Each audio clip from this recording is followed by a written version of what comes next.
Hey guys, tonight we journey into the quiet corners of time, far from loud battlefields or noisy palaces, into the hushed highlands of southeastern Africa. You find yourself standing in a wide, sun-drenched savanna, the kind that hums with insect life and whispers softly when the wind brushes the grass. Before you, jutting up from the dry earth, are massive, curved stone walls, ancient and quiet. No signs, no glowing spotlights, just long-forgotten architecture folded into the land like a secret the earth tried to keep. This, sleepy traveler, is Great Zimbabwe, and you're about to explore its lost, stony heart. You probably won't survive this if we're talking about hauling granite blocks up a hill in 900 AD with nothing but woven rope and a strong back. Lucky for you, all you have to do is lie down, relax, and listen. So, before you get comfortable, take a moment to like the video and subscribe, but only if you genuinely enjoy what I do here. And let me know in the comments, where are you listening from and what time is it for you? Now, dim the lights, maybe turn on a fan for that soft background hum, and let's ease into tonight's journey together. You trudge toward the hill slowly. Dust puffs up with each step, soft and reddish, the kind that clings to your shoes and makes you look like you've been somewhere meaningful. You have. The land here rolls gently, like an old bed that's settled into familiar curves. And then, in the middle of all this sleeping savanna, the walls rise. Massive, curved, made from granite blocks so precisely stacked, you swear it must have been a modern job. But no, these walls were built stone by stone, entirely without mortar, centuries before the first Europeans arrived in this part of Africa. They look like ruins, but not in a tragic way. More like the kind of quiet when someone steps out of a room and never comes back. The plates are still on the table. The chair is still rocking. At first, you think, this must have been a fortress. Thick walls, high elevations, classic ancient defense vibes. But no arrow slits, no burn marks, no skeletons riddled with spears, not even a moat. Historians still argue whether the towering hill complex was built for defense, spiritual retreat, or royal showboating. You lean toward the last one. After all, if you ruled a kingdom of stone, wouldn't you want a killer view? A breeze brushes past, tugging gently at your hair. In the distance, the cries of night birds rise, eerie and beautiful. Somewhere, a baboon chuckles in its sleep. The moon paints the granite in soft silver strokes. It's like the whole place is sighing. You step up onto the first platform. The stones are warm, still holding the day's heat. They were shaped by hand, pounded with hammers made of even harder stone, then fit together like puzzle pieces in a time before puzzles. There's no glue, no nails, just the soft pressure of geometry and patience. Maybe that's why the place still stands. And then there's the mystery. Oh, the mystery. Great Zimbabwe is the largest ancient stone structure south of the Sahara, but it has no Rosetta Stone, no carved date markers, no official pamphlet from the original builders. It just exists, quietly, waiting. You imagine the first European colonists stumbling upon it. What must they have thought? Likely, surely Africans didn't build this. And that, dear listener, is where the trouble begins. But not yet. For now, just feel the stones. You wander toward what used to be the entrance of the hill complex. It's narrow and winding, almost like a natural maze carved into the slope of the hill. You brush against the walls as you go. They're smoother than expected, like the builders didn't just stack, but shaped and arranged for comfort. Or aesthetics. Maybe both. Even back then, people had taste. As you reach the upper plateau, the view opens. The valley below stretches wide, dotted with the skeletal remains of other stone walls, part of the great enclosure and the lower valley ruins. You spot a baobab tree clinging to the edge like an old wizard watching time go by. From up here, the whispers feel louder. theories drift on the wind. Some say this was a king's retreat, a holy site, a training ground for spiritual leaders. Some even suggest it was both, a combo of political and sacred power, a kind of ancient spa day for the soul, with altitude. There's a pile of rusted iron smelt fragments half buried in the dust. You almost miss it. But there it is, a hint that people lived, worked, and created here. Not just royalty, but blacksmiths, craftsmen, laborers, people with sore backs and dreams. You find a carved stone near the edge. It's weathered and hard to make out, but it looks like a bird. Long beak, stylized wings, perched in a regal pose. You'll see more of these birds later, but this one feels special. Maybe it's the setting, or maybe it's just the insomnia. Soapstone birds are the most famous artifacts of Great Zimbabwe. 8 of them have been found here, each one perched on a pillar, stylized in a way that suggests status or spiritual power. Some historians argue they symbolized ancestral spirits. Others say they were royal emblems, like a medieval family crest, but, carved from rock and worshipped. You sit beside one of the fallen walls, letting the nighttime seep in. Somewhere in the distance, a hyena lets out a sleepy whoop. A cold breeze skims across your skin, making you shiver, just enough to remind you that you're somewhere ancient. There's a rumor, a fringe one of course, that the builders of Great Zimbabwe had a technique for making the stones vibrate into place. Something about resonance, humming, and sacred frequencies. Like a prehistoric sound bath with practical applications. Absolutely no evidence for that, of course, but fun to imagine, a team of ancient masons chanting their way to structural integrity. You lie back against a flat slab and look up. Stars crowd the sky, unbothered by city lights. The Milky Way stretches like a sleepy smudge. Maybe this was why they built here, above the valley, near the stars, where everything feels closer to answers. And still, no inscriptions, no journal entries, no scrolls in a pot, just the architecture speaking in silence. The ruins are mostly abandoned by the 15th century. No dramatic fire, no invading army. People just leave, slowly, quietly, like guests at a party who realize they were the last ones left. But you're not there yet. You're still at the beginning, standing at the hill complex, trying to decode the secrets left in stone. And as you drift toward sleep, the ground beneath you hums with age, not in a loud way, more like the gentle thrum of a place that remembers more than it says. A lizard skitters past, vanishing into a crack between stones. You stare at the spot where it disappeared, wondering what else is hidden here, not just physically, but in history, in memory. And then, with one last glance across the valley, you begin your descent. You descend slowly from the hill complex, your feet finding shallow steps carved centuries ago, now softened by time and creeping moss. As you move lower, the cool stone underfoot gives way to gritty earth again. The air grows thicker, warmer, like the land itself is exhaling. The walls follow you, still massive, still precise, still perfectly interlocked without a whisper of mortar. It's the architectural equivalent of stacking pancakes to the moon and having none of them tip over, and yet, here it stands. You step into the great enclosure, the most famous part of Great Zimbabwe. Think of it like the Colosseum of Southern Africa, but without the screaming, lions, or gladiators. Just towering curved walls, some over 30 feet high, looping in quiet, elegant arcs. No blood, no bones, just echoes and dust, and a whole lot of why. The great enclosure surrounds you now, wrapping like a sleepy serpent of stone. The walls are not just functional, they're beautiful.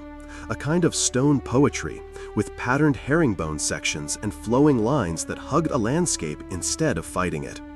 You walk slowly through a narrow, almost secret passage between two walls, barely enough room for your shoulders. The temperature drops slightly here. It's cool, shaded, quiet. So quiet you can hear your own breath, and maybe, just maybe, the ghost of someone else's. This passage leads you to a small platform. Some call it a platform tower, though it's been more gently referred to as a conical tower. It rises from the earth in a thick, round column. No stairs, no door, no obvious purpose. It just exists, solid, unreachable, like a message written in granite that you're not quite supposed to read. Historians still argue whether this strange conical tower symbolized fertility, storage, prestige, or all three. Some believe it represented a grain bin, a visual metaphor of plenty. Others suggest it was a royal symbol, its purpose not functional but ceremonial. Or maybe it was just the ancient equivalent of a backyard sculpture no one wants to admit costs too much. The tower's design is unique. No others like it in sub-Saharan Africa, which, of course, drives the mystery crowd wild. Cue the fringe theories: alien landing beacons, ancient power generators, or encoded maps to underground civilizations. You shake your head, smiling. Sometimes a tower is just a tower. Sometimes not. As you step back into the main enclosure, you notice the way the light filters down between the stone. It's soft, golden, and it drapes everything in a kind of calm reverence. You can imagine the courtyard bustling once, children running, clay pots clinking, goats being thoroughly uncooperative. This wasn't just stone and silence, it was life, community, a city. At its peak, Great Zimbabwe may have housed between 10,000 and 20,000 people. That's not just a few huts and one moody king. That's a full-blown urban center with its own rhythm and rules, customs and chaos. A capital. And here's the kicker. All of it managed without any written language. No scrolls, no stone tablets. Everything passed by voice, gesture, memory. Which, honestly, is both beautiful and terrifying. Imagine having to remember all your passwords without sticky notes. You trace your fingers along the walls again. Each stone is roughly the size of a loaf of bread, but some are larger, flat slabs shaped by pounding, not cutting. Granite is tough stuff, so tough that when you try to shape it, it usually just laughs and chips off in the wrong direction. The people of Great Zimbabwe used dolerite hammerstones to work it, basically using a rock to break a bigger rock until it agreed to behave. And here's the thing. The builders didn't just pile stones randomly. There's a deliberate sense of scale and placement, curved lines, structural logic, drainage channels. These folks weren't improvising. They were planning, and planning hard. No blueprints, no CAD software, just intuition and generations of learned technique passed down from hand to hand. The craftsmanship becomes more impressive the longer you look. These structures have stood for over 700 years. You, meanwhile, once broke a folding chair by sitting on it too enthusiastically. As the sun begins to slip lower, the walls cast longer shadows. It's easy to see why some people assumed outsiders must have built it. The precision, the permanence, it didn't fit the colonial narrative of African primitivism. The logic of empire couldn't comprehend that a city this grand, this organized, could be the work of local, indigenous minds. You lean against a wall and think about that, about how history isn't just facts, it's politics too, power, belief. Who gets to decide what's advanced and what isn't? Spoiler alert, the people who write the books usually aren't the ones whose ruins get ignored. But ignore this place, they did, or worse, rewrote it. Early European explorers, like the infamous Karl Mach, refused to believe local Africans could have made something so complex. He suggested instead that it was the work of the Queen of Sheba's people, because obviously, in their minds, only biblical royalty or wandering white men could make stone stack in a circle. You roll your eyes so hard you nearly fall asleep. But let's bring it back to the physical. As you wander deeper into the enclosure, you notice how the layout seems to flow. There are sections within sections, curves within curves. No hard edges. The whole thing feels like it was built to breathe, like the city itself exhaled and became stone. You find a hollow in the wall where a pot might have sat, maybe for collecting water or something more sacred. You sit beside it, let your eyes close for just a second. The heat of the day fades, replaced by the chirp of insects and the distant, rhythmic hoot of some night-loving bird. There's a story, Just a whisper among fringe historians that the walls of Great Zimbabwe were tuned to certain frequencies, that if you hit the right stone in the right spot, the whole wall would hum. Not likely, but part of you kinda wishes it were true. Because wouldn't that be a perfect metaphor? A city that sings when it's touched the right way. You run your hands along the granite again. It's smoother here, polished by centuries of fingers, wind, and possibly the occasional goat doing something unsanctioned. You smile and press your palm flat. No buzz, no song, just warmth. The sun has almost set now. Long shadows stretch like yawns across the earth. You find a quiet corner where the wall forms a shallow alcove. It's just big enough to curl up in, so you do. Above you, the stars blink into view. The walls rise around you like a cradle. Maybe someone slept here once, hundreds of years ago. Maybe they looked at the stars and wondered about trade routes or rainfall. Or maybe they just sighed, stretched, and thought about what to eat tomorrow. Not so different from you, really. There's peace in knowing that, in feeling the continuity between then and now, between you and the unknown hands that place these stones. You don't need to know their names to feel their presence. You close your eyes and drift, the scent of dry earth and old stone lulling you deeper. The great enclosure wraps you in silence. Not emptiness, not sadness, just calm. The kind that takes centuries to settle. You wake slowly, or at least you think you do. It's hard to say, because the dream of the great enclosure and the reality of it feels so similar. The sky above is still painted with stars, scattered like whispers across the dark. The stone walls around you have shifted subtly in the moonlight, as if they've exhaled during the night and settled deeper into the earth. You stretch your arms and push gently off the granite, your hands brushing ancient dust that feels almost like talc. Your body is stiff in that sleepy way, not painful, just slow. The walls seem quieter now, if that's even possible, like the very air has thickened into reverence. You move on. As you step back into the wider courtyard, you find yourself drawn toward the valley floor. This is where the real heartbeat of Great Zimbabwe once pulsed, where people lived, worked, traded, argued, and probably gossiped about the builder of the conical tower. The valley ruins are sprawling, not like a grid or a neat Roman city, but more organic, a woven landscape of stone circles, low walls, and compounds, each one telling a story no one wrote down. You pause at a shallow doorway. The walls are barely waist-high now, but they were once the boundaries of homes, possibly even miniature kingdoms. Families here would have slept beside cooking fires, stored millet in woven baskets, and probably chased a lot of chickens that didn't want to be chased. The layout of the valley suggests careful planning, despite its relaxed sprawl. Living spaces clustered near work areas, paths worn smooth where people once walked back and forth 100 times a day. Historians still argue whether there were formal social zones here. Was it like neighborhoods by trade, status, or did everyone just kind of cohabitate until someone's goats caused enough drama to justify a move? You picture it, a group of women pounding grain with wooden mortars, children playing with small clay animals, elders sitting in the shade of wooden porches, weaving or retelling the same story about a crocodile that may or may not have stolen someone's wedding beads. The kind of history that never makes it into books. But the valley wasn't just domestic, it was economic. This place buzzed with trade. People here weren't isolated, they were connected. Archaeologists have found artifacts from as far as China and Persia, glass beads, ceramic shards, and tiny trinkets that cross deserts and oceans to arrive in this hilltop kingdom.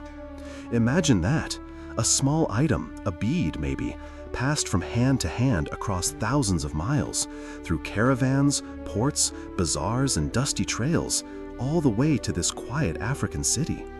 You crouch to imagine who might have held it last before it fell into the earth. A merchant? A child? A queen? There's even evidence of goldsmithing, smelting pits, crucibles, gold wire, and ornaments. This wasn't a backwater, it was a player.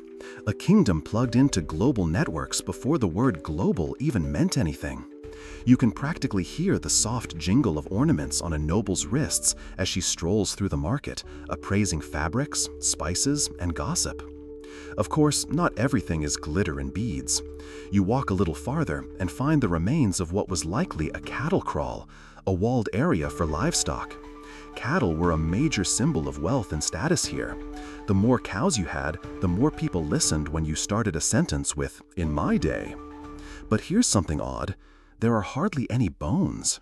You'd expect a cattle area to be littered with the dusty remnants of long-dead oxen, but it's surprisingly clean, which leads to one of those beautiful little mysteries. Did they bury bones, recycle them, or is this just another case of time being too good at its job? You step past the kraal and into a section where the walls are rounder, more eroded. A breeze rustles dry grass and stirs up a scent of ash and something floral, maybe wild basil or just a trick of memory.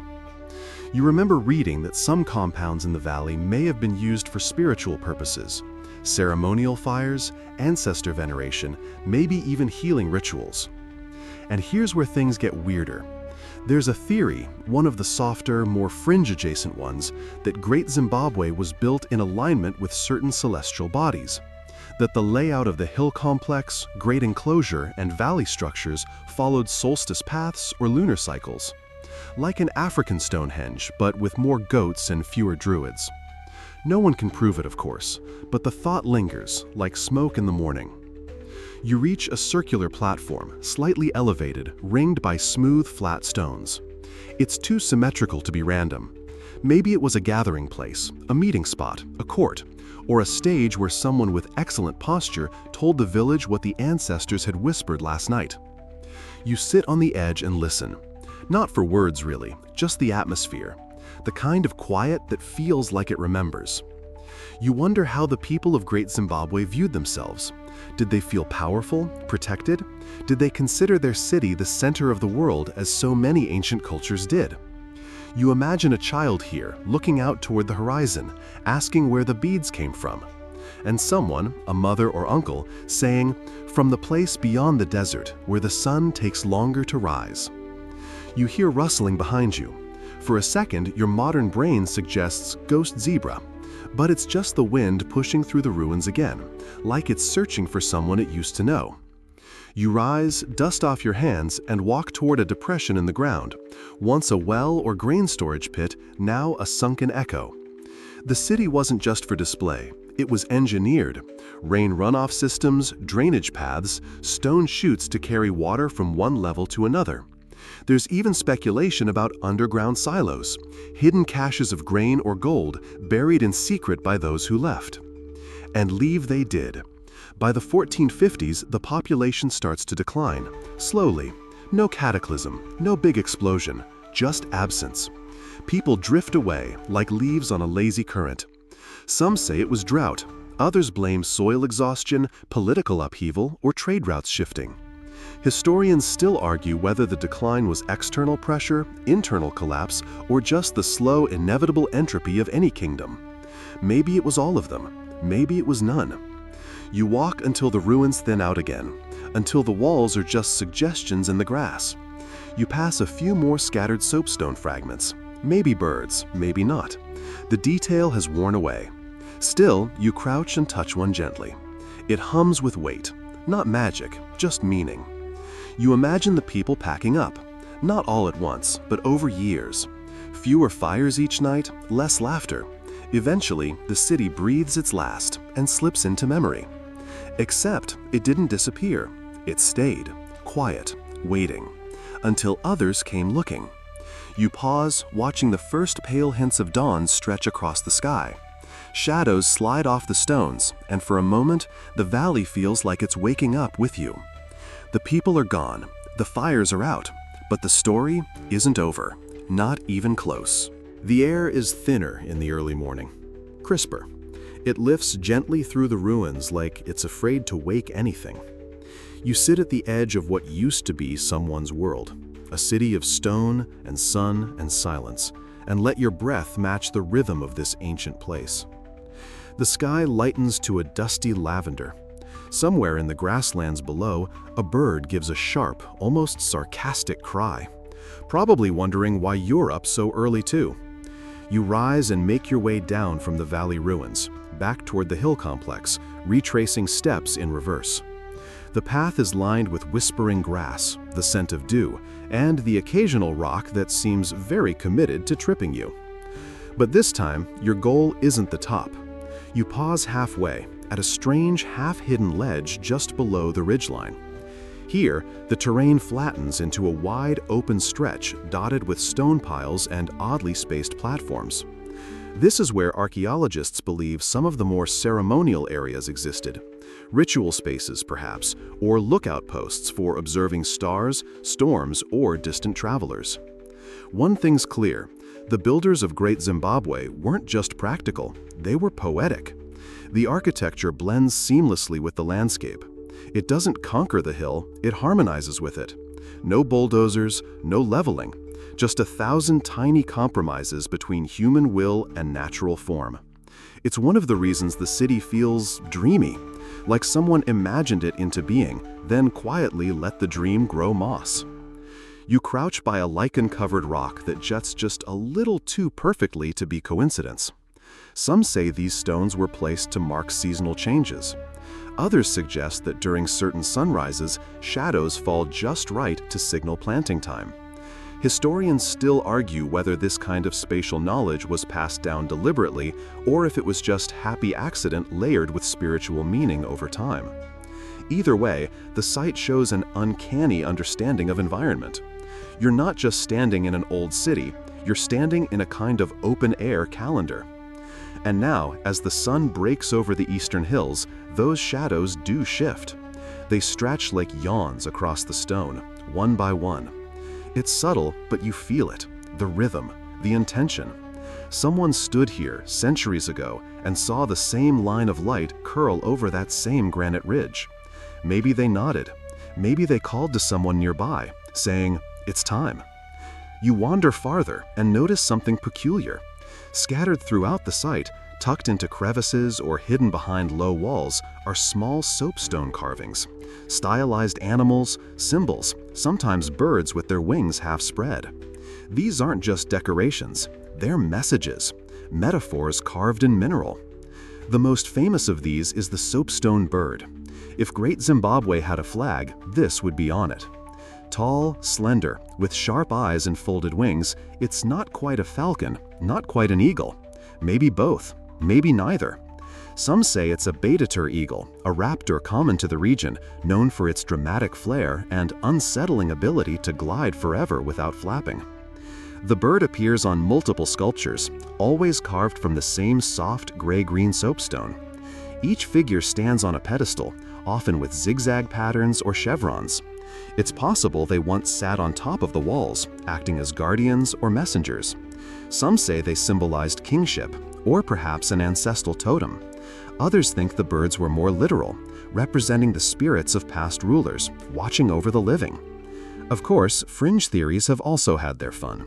There's the crowd that believes the birds are ancient sky gods, literal aliens encoded into stone, wings outstretched, waiting for the right constellation to return. You squint up at the sky, but no flying saucers.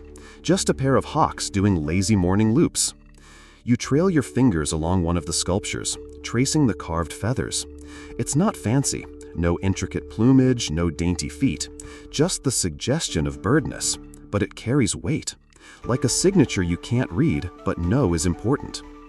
One of the most fascinating things, the same bird motif shows up far away, in ruins attributed to the Rosevi and Mutapa states, the empires that followed Great Zimbabwe. The bird traveled even after the city faded. Its meaning lived on, shifting slightly with each retelling, like a myth passed between bonfires. You stand up and start walking again, making your way toward the far slope of the hill, where the walls grow lower, more fragmented. This area is less restored, more honest. Time has had its way with the stone here, crumbling it gently, respectfully. And yet, the arrangement remains legible. You can still read the flow of space. Entrances, rooms, corridors. You start to see the city not as ruins, but as memory in motion. Here, the breeze picks up, lifting dust into swirls. You hear something, like humming. Not music, not quite, more like the sound your mind makes when it's listening to everything and nothing. A breeze filtered through centuries. You sit again. There's a story, one of the more obscure ones, that the soapstone birds could speak. Not with voices, but with shadows. That during the equinox, the sun would hit the statues in just the right way, casting bird-shaped silhouettes on the valley floor. A sign from the ancestors. Or maybe just wishful thinking. Historians still argue whether these birds were ever placed where such a phenomenon was possible, but the idea lingers. And it's not so far-fetched. Ancient peoples all over the world found meaning in light and shadow, in alignment and tilt. From Chaco Canyon to Stonehenge to Angkor Wat, builders used the sky like a blueprint. Why not here? You lean back and look upward. The sun is full now, casting long bars of gold between the stone. One beam lands squarely on a broken bird statue. It looks regal despite the chip in its beak. You whisper, "Hello," just in case. The bird doesn't answer, but a lizard darts out from under it and does an awkward push-up as if acknowledging your presence before vanishing back into the cracks. That's as much ceremony as you need this morning. You begin walking the perimeter now, tracing the outer edge of the hill complex. From here, you can see the entire valley laid out below, the great enclosure like a stone fingerprint in the grass. Beyond that, savanna stretches in every direction, open, endless, shimmering in the heat like a mirage. You think of the people who stood here centuries ago, looking out. Did they see invaders, traders, rain clouds? Did they watch for omens in the flight paths of birds? You imagine a priestess, wrapped in dyed cloth, arms raised toward the sun as the shadow of a soapstone bird stretches beside her. Not everything is explainable, and maybe that's the point. Great Zimbabwe doesn't tell its secrets easily.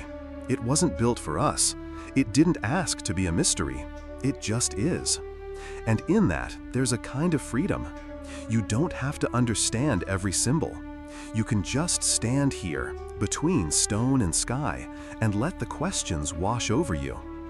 You settle on a flat rock at the highest point of the ridge and close your eyes.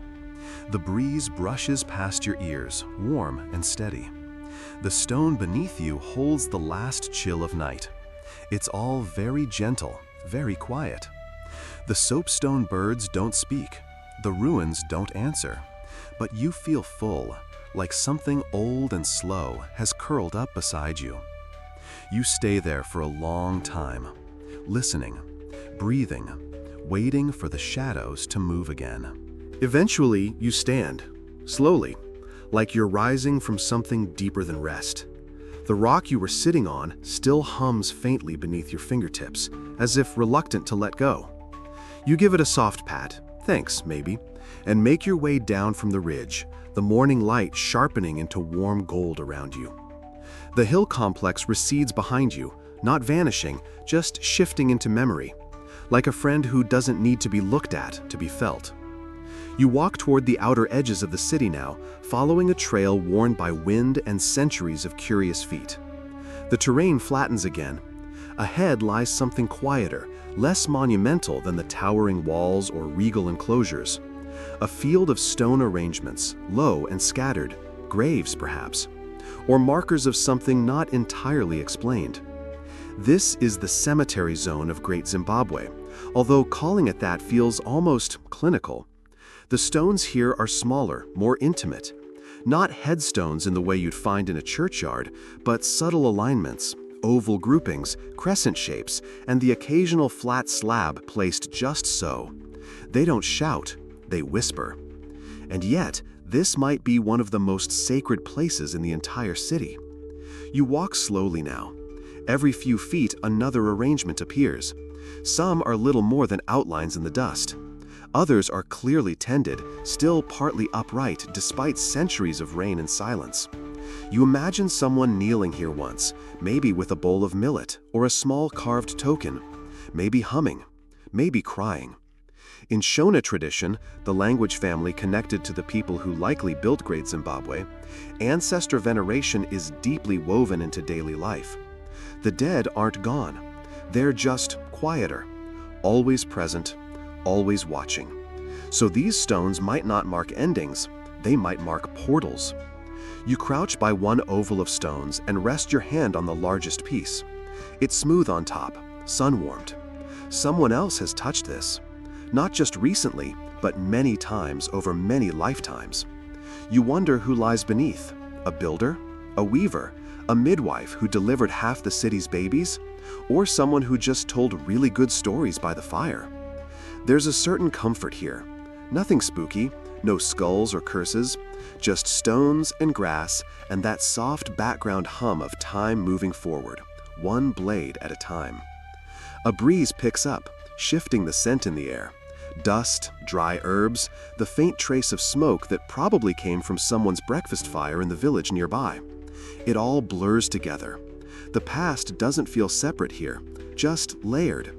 You step between graves, careful not to disturb the quiet choreography. And as you do, you start noticing other details. Small pottery shards tucked near some stones. A piece of faded beadwork barely clinging to its string.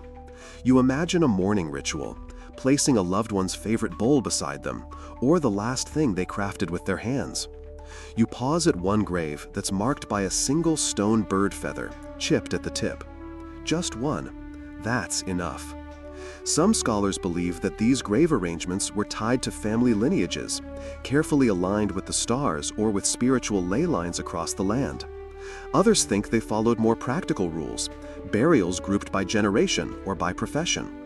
Historians still argue whether the layout was symbolic or functional, but either way, the patterns are intentional. You sit for a moment beside one stone curve and try to picture the rituals. Was there chanting, drumming, a silence so full it made your chest ache?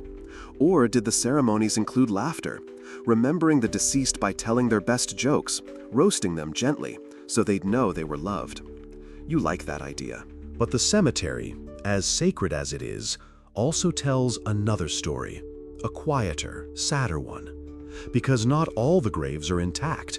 Some are disturbed, stones shifted, objects removed. In the late 19th and early 20th centuries, when European explorers and colonists began poking around these ruins, the graves became targets, not for reverence, for curiosity, or worse, profit. You clench your jaw slightly, remembering the accounts. Grave goods taken, skeletons moved, measurements cataloged in cold notebooks, ancestral remains packed in crates and shipped across oceans, like dusty artifacts for parlor discussion. You step away from the disturbed section and try to let the anger pass. It's not your place to hold it, just to witness it. You kneel once more and press your palm to the earth, grounding yourself.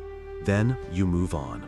Beyond the cemetery, the trail turns into a path of scattered boulders, more natural now than crafted. The forest starts to thicken. Trees grow taller here, less trimmed, with canopies that filter the sunlight into a lazy green mist. You duck beneath a vine and enter what feels like another world.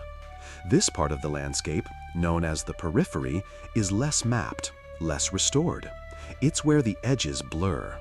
Here, you'll find bits of wall hidden behind acacia branches, terraces overgrown with shrubs, steps carved into stone, leading nowhere. It's beautiful in its ambiguity. And oddly, quiet. Not the hush of reverence like the cemetery, but the muffled stillness of secrets buried just out of reach. You press onward. Then, something catches your eye. A ring of standing stones, faint, half covered in moss and leaves, but unmistakably arranged. They form a circle about 5 meters wide, with a shallow pit at the center. You step inside carefully. Some researchers believe these smaller circles were ritual sites, maybe for rain ceremonies, maybe divination, maybe dances that only happened once a year beneath a full moon that knew all the words to the old songs. Others argue they were storage spaces or old livestock pens that took on spiritual meaning over time. Historians still argue whether these rings were functional, magical, or both. But standing inside one, you feel something. A low hum, barely there. A shift in temperature. A tingling that starts at your spine and ripples outward, like your body knows something your brain doesn't. You stay there for a moment, arms at your sides, eyes half-lidded, listening. Then, a branch cracks nearby, and a startled guinea fowl erupts into frantic flight, reminding you that mystery is never too far from mundane. You laugh softly and follow the bird's path out of the circle and back into the light. The forest thins again, and soon you're back in familiar terrain. The great enclosure glints to the south. The valley opens up once more, and you, slightly dustier, slightly more awed, rejoin the city as it slowly blinks awake under the rising sun. But even as you step back onto the main path, your thoughts linger on those graves, those rings, and the people whose lives left no records, no names carved in stone, just a feather, a bead, a whisper. They lived, they built, they mourned, and they remembered. And now, so do you. You follow the trail further south now, the landscape changing with each step. The trees grow sparse again, replaced by tall golden grass that sways like waves, brushing against your ankles and sighing in time with your breath. Ahead lies the most iconic part of Great Zimbabwe, the Great Enclosure. You've seen pictures, maybe even a drone shot or two, but nothing prepares you for the scale. Not just how large it is, but how deliberate. A massive elliptical stone structure, over 250 meters in circumference, with outer walls rising 10 meters tall in places. No mortar, no cement, just stones. Thousands of them, fitted together so precisely you'd think they'd been vacuum sealed by time. You step closer, running your hand along the outer wall. It's cool and rough. Each granite block stacked with just enough curve to guide the eye around the enclosure like it's a sculpture, not a fortress. And here's the thing, it probably wasn't a fortress. No battlements, no arrow slits, no signs of siege. So why build something so enormous? You pass through a narrow entrance, so narrow you have to turn sideways, and emerge into the heart of the structure. It's quieter inside, cooler too. The walls block most of the wind, trapping a gentle stillness that clings to your skin like mist. And there it is, the conical tower. It rises in the center like a closed scroll or a beehive, 9 meters tall, perfectly smooth, completely solid. No doors, no windows, no clear function. Historians still argue whether it was a granary, a monument, a symbol of power, or just, because ancient people are allowed to do this sometimes, an artistic statement. Whatever it is, it stops you in your tracks. You walk around it slowly. The tower has no decoration, no carved faces or sacred animals, just that smooth, tapering curve, narrower at the top, like it's reaching towards something invisible. You try not to read too much into it, but it does sort of feel like a punctuation mark, like the builders wanted to say, "This matters," and left it at that. The great enclosure isn't just walls and a tower, it's a space filled with smaller structures, narrow passageways, and deliberate design choices that feel theatrical. Some corridors are tight, forcing you to shuffle sideways in single file, and then, suddenly, you emerge into wide courtyards. It's a little like being inside a magician's box, confined, revealed, confined again. You begin to realize the layout might have been psychological, ritualistic, like a guided experience where movement itself becomes meaning. Think about it. If a visitor was brought here, they wouldn't just see the king. They'd be prepared to see him. The walls would squeeze them, shape their thoughts, prime their awe. It's architecture as mood lighting, as spellcraft. You pause inside one of the small side enclosures and find the remains of clay floors, smoothed by years of bare feet, and the stone outlines of hut bases. Someone lived here, or at least spent a lot of time here. And not just anyone. The quality of the work, the scale, this was elite, reserved, possibly even sacred. And yet, the great enclosure also has signs of domesticity: clay pots, tools, a hearth here and there. Which leads to the frustrating part. We don't really know what this place was for. Historians still argue whether it was a royal residence, a temple precinct, a women's initiation site, or some wild combination of all three. The evidence is contradictory. Pottery and prestige, ritual and routine, day-to-day life and divine spectacle, overlapping like shadows at sunset. You keep walking, following the curve of the wall. It's so tall you have to crane your neck to see the top. Some of the upper stones are flecked with lichen, soft gray and orange, like old mossy freckles. There are no defensive features, no watchtowers, just serenity. And birds, always birds. A pair of hornbills eye you suspiciously from a ledge, then flap away like dramatic librarians who disapprove of how loudly you're thinking. There's a kind of humility in this place, hidden beneath the grandeur. The builders didn't carve their names. No kings left golden inscriptions. No epic battle murals. Just stone, shaped with care, meant to last longer than memory. You find yourself staring again at the conical tower.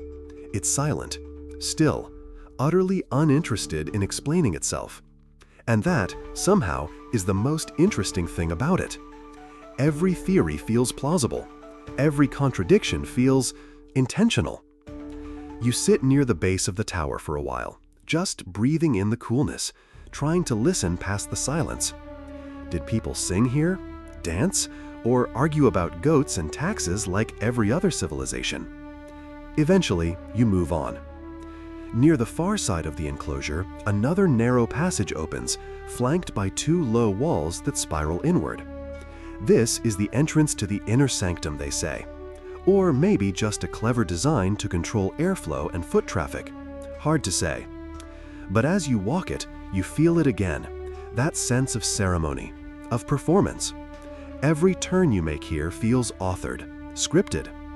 And here comes your favorite theory. Some archaeologists believe the layout of the great enclosure mimics the female form, walls curving like hips, the tower representing fertility, the whole structure a physical embodiment of Shona cosmology, a womb of stone.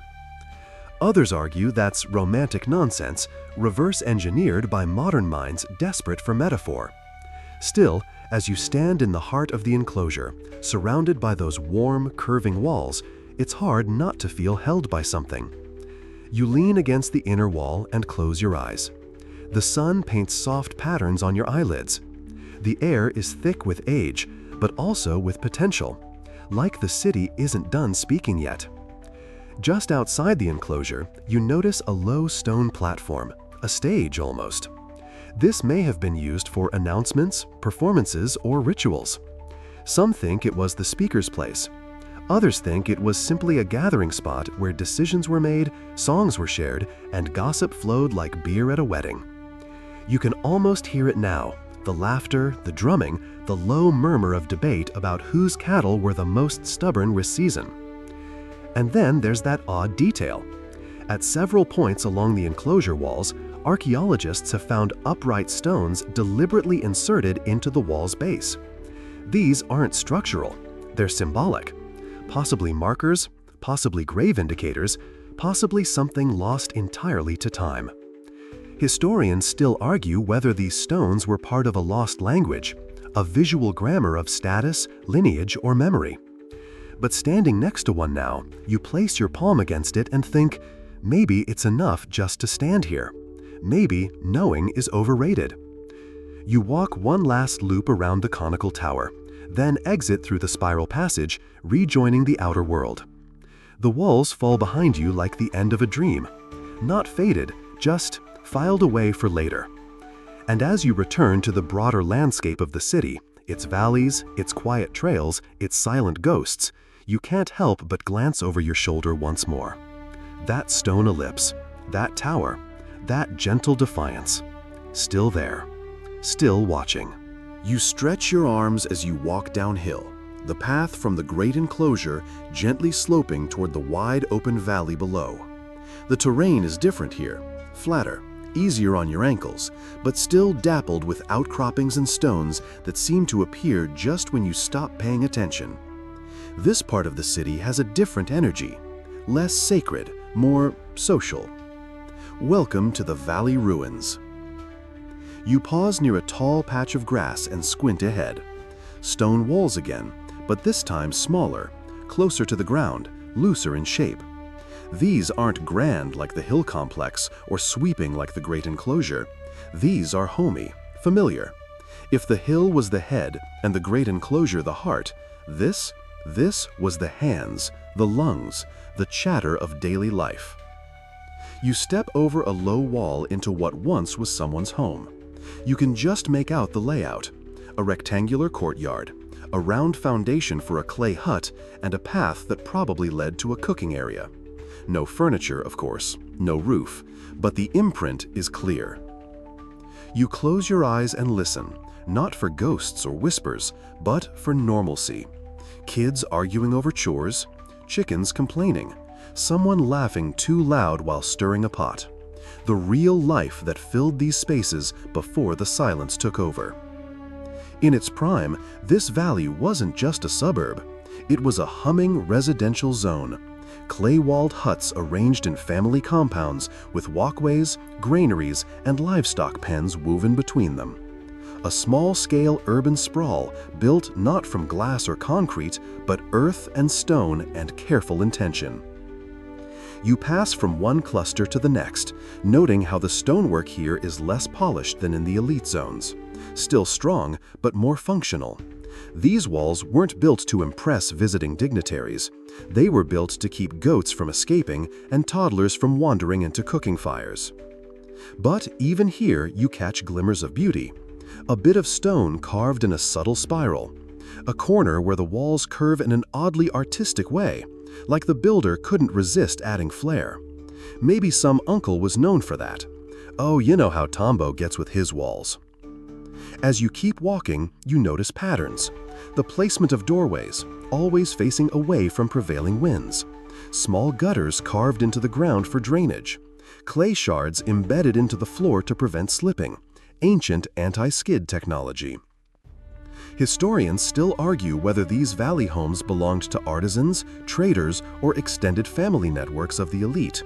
But most agree this was the beating core of the city. Not ceremonial, not royal, just essential. Without this place, there's no city at all. And here's where things get quietly revolutionary. You kneel beside one hut foundation and spot something in the dirt. A fragment of imported pottery, glazed and painted in colors that don't match the local palette. It's tiny, but unmistakable. This is trade evidence. Proof that whoever lived here, humble as their home might have been, had access to goods from far away. China, Persia, India. Items brought inland by caravans that crossed hundreds of miles, passed from hand to hand, camel to cart, until they reached Great Zimbabwe. You smile. Some kid probably used that fancy imported bowl for feeding the dog. Further along the trail, you reach the remains of a small workshop zone. This area hums differently. The ground is littered with slivers of soapstone, and you spot the telltale signs of carving. Discarded bits, trial chips, a few pieces clearly halfway into becoming something more. You pick up one, a fragment shaped like a bird's wing. This is where the soapstone birds, the famous icons of Great Zimbabwe, may have been crafted. Not in the hill complex, not in the great enclosure, but here, in the dusty valley, by artists whose names we'll never know. The birds were more than decoration. They were symbols, possibly totems, possibly political emblems, possibly ancestral messengers. Historians still argue whether they represented specific clans or abstract ideas. But either way, the skill is undeniable. You stand there, holding the broken wing, and picture someone, young maybe, sitting cross-legged under a tree, carefully chipping at stone, coaxing wings from granite. They might have sung while they worked, or cursed when they slipped, or paused often to admire their own work, as artists do. Then they'd go home, wash their hands, and eat supper with their family. You return the fragment to the ground and continue walking. The path now winds past what looks like a shallow pit.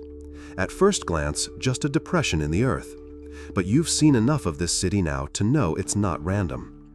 This was likely a midden, a refuse pit, which, honestly, is one of the best gifts an ancient civilization can leave behind. Trash tells the truth. It doesn't posture, it doesn't brag.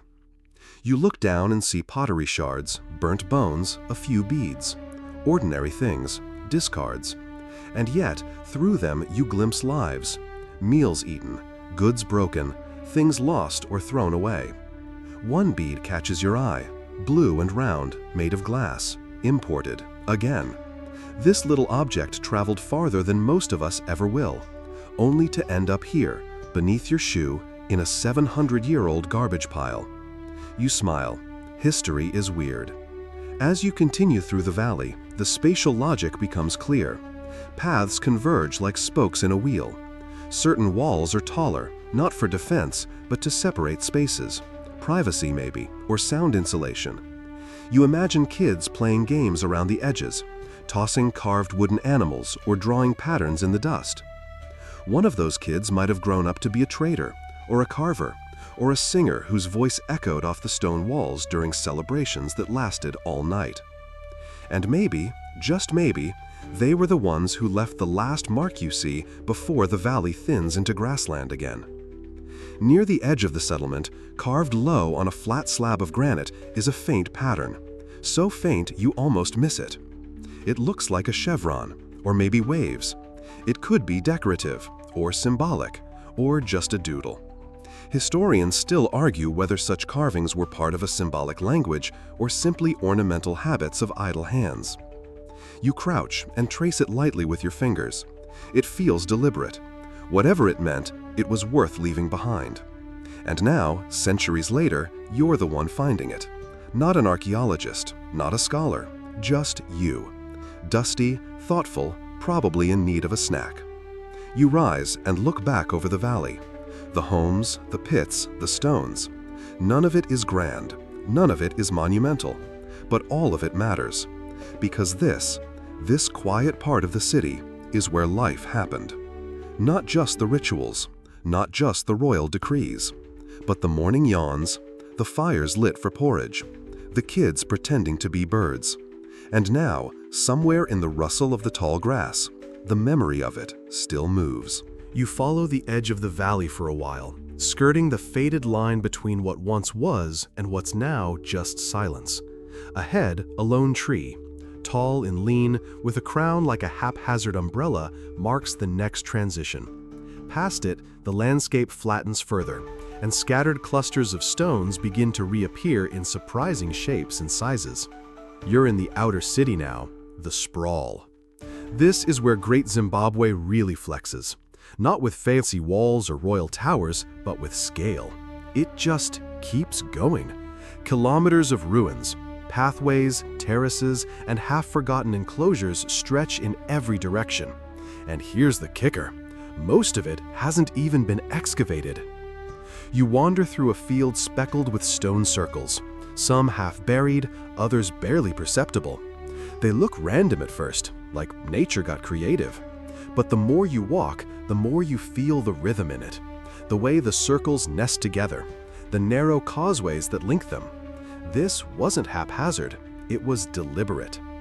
Historians still argue whether this outer zone was densely residential, reserved for seasonal markets, or used for some larger civic functions.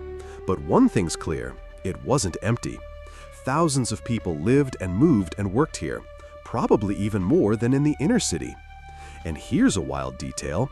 Great Zimbabwe may have supported up to 20,000 people at its peak. That's bigger than medieval London at one point. All without written laws, without stone-paved roads, without imported architecture. Just stone, clay, pattern, memory. You pass what appears to be a small enclosure with a broken perimeter. Someone long ago must have attempted a little wall, maybe for a garden or livestock. The stones are spread out now, as if shrugged loose by the land itself. You crouch beside a few, feel their sun-warmed surfaces, and think about how someone else placed them here, carefully, quietly. Then you notice something strange. An almost straight line of stones, stretching farther than the eye can track at ground level.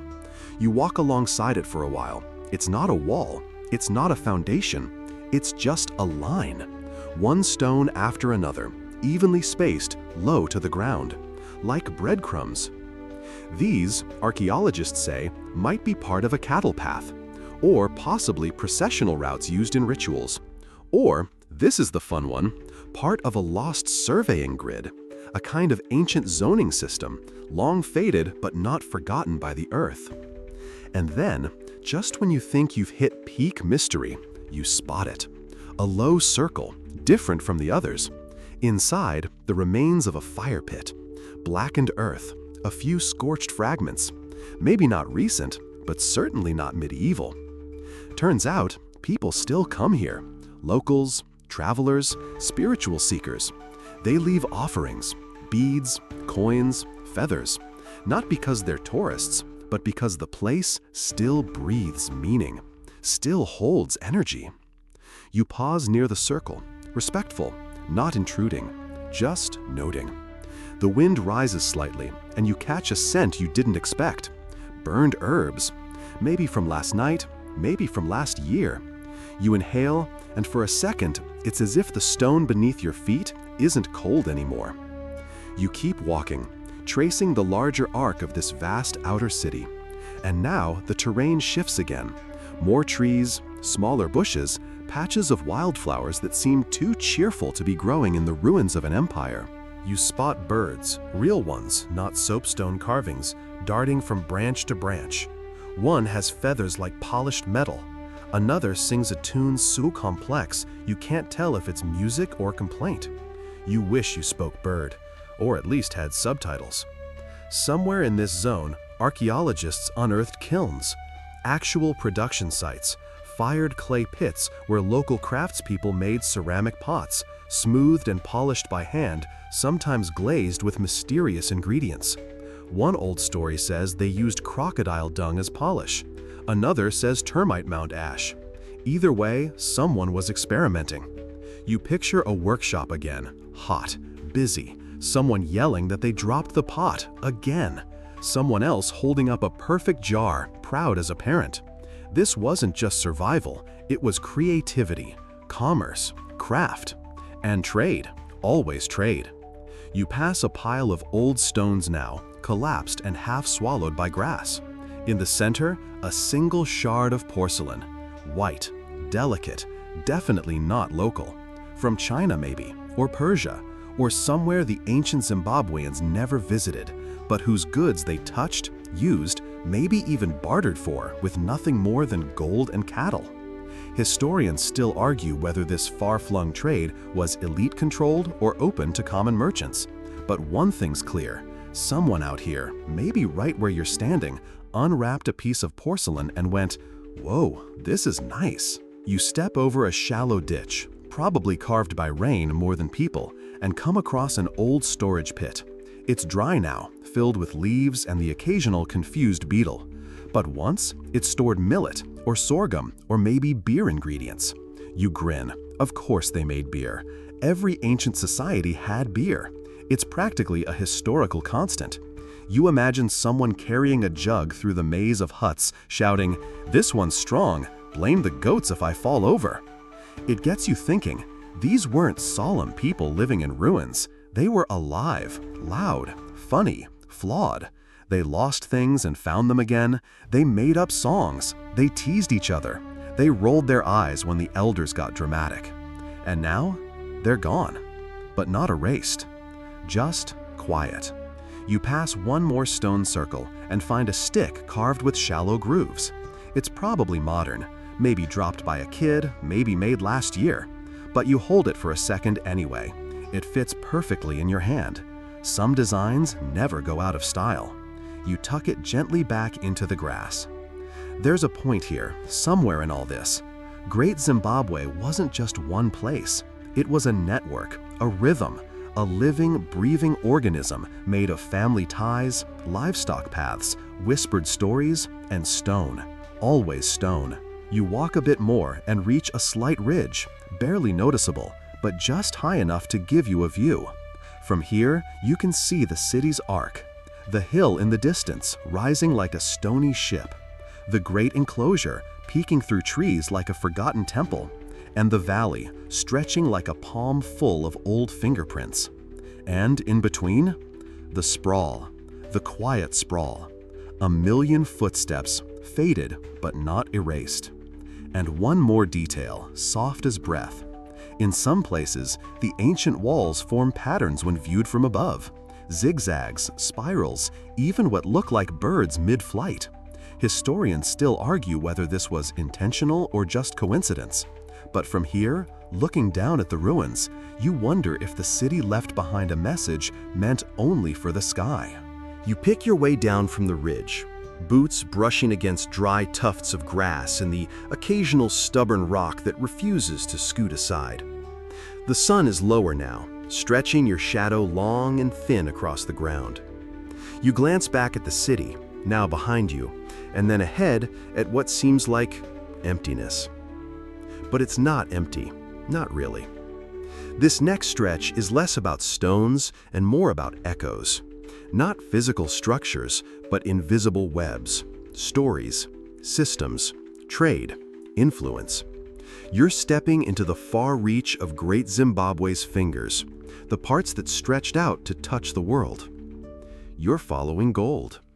Yep, that glittery stuff tucked into rings and phones and presidential lapels today, back then it helped fuel an entire civilization. Beneath your feet, somewhere in the rocky subsoil, veins of gold once shimmered in the dark.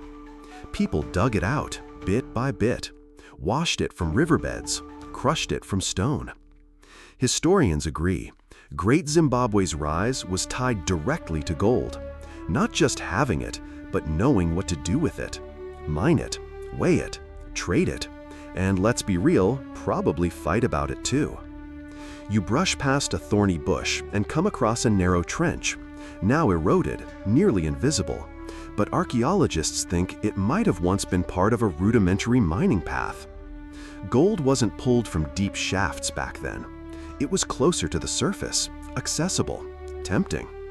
Some ancient teen probably got yelled out for skipping chores to sneak off and find his fortune. But gold alone doesn't make a city.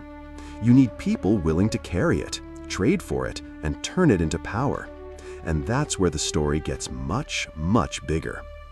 You tilt your head and imagine a caravan, dozens of porters and traders winding through the scrublands, following the Limpopo River north or east, loaded with gold, ivory, animal hides, and maybe even ostrich feathers. Their destination? Coastal trading hubs like Sofala. These weren't small operations. These were full-on economic arteries, moving goods from deep in the continent all the way to ports on the Indian Ocean, and from there, off to India, Arabia, China. Great Zimbabwe might have been landlocked, but it wasn't isolated, not by a long shot. In fact, artifacts from as far as Persia and the Far East have been found among the ruins. Bits of porcelain, glass beads, and even a brass ornament that doesn't match any known local technique. The implications? Enormous. Someone in Great Zimbabwe once held a bowl that may have come from a Chinese workshop. Someone wore a bead made on the coast of Gujarat. Someone traded a bar of gold that ended up as a coin in a distant sultan's pouch.